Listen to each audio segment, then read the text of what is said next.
those lines, I do want to ask about the FBI background checks. There was a period of time where it wasn't clear if those were going to happen or not. What happened? What changed?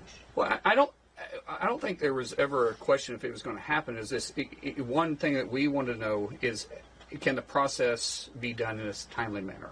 What we didn't want is the FBI to drag their feet on this, as we've had issues with the FBI politically speaking, and we didn't want them to drag their feet and make this a long, drawn-out process for the FBI checks to come through. And so what we said is, all right, we'll give you the opportunity, but if you start dragging your feet on these individuals, and you start dragging like Cash out, or you start dragging Pete out, or you start dragging Tulsi or some of these other ones out, and you're not getting back to us in a timely manner, then we're willing to go around that.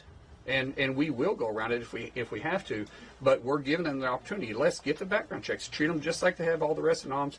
There's no problem with that. But we don't want to let them get politicized. And I got time for one or two more questions. You mentioned moving agencies outside of Washington, shutting some down, reforming some of them.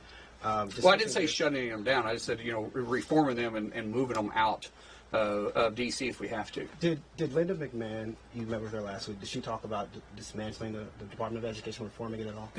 Reform, absolutely. Dismantling, no, but reforming the agencies, what they're designed to do, and what their mission was originally and what they're doing today, I think all these federal agencies need to have a hard look at. The American people were very clear about that in the election. They gave President Trump and they gave the Republicans a mandate that they want government to start working for them and not working for a party. We are very serious about that. So every one of these agencies need serious reform.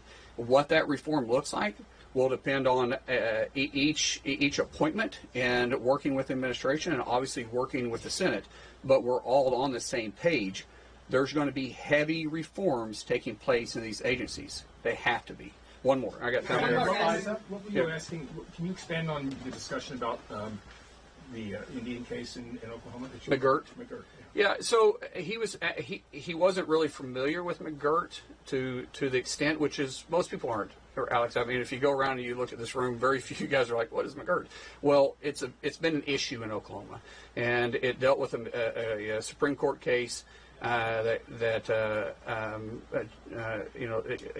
Kavanaugh had a interesting ruling on, and the way he described the reservation line still existing, and there was a lot of unknown that's taken place. Since then, a lot of crimes have been going out unnoticed and unpunished. The FBI, who has jurisdiction with the local tribal police, has just been overwhelmed. And we've only been able to focus on some of the most heinous crimes, but there's still a lot of crime going on. And then with the lax drug rules that we have in Oklahoma when it comes to marijuana and legalizing medical marijuana, we've allowed a lot of organized crimes to come in.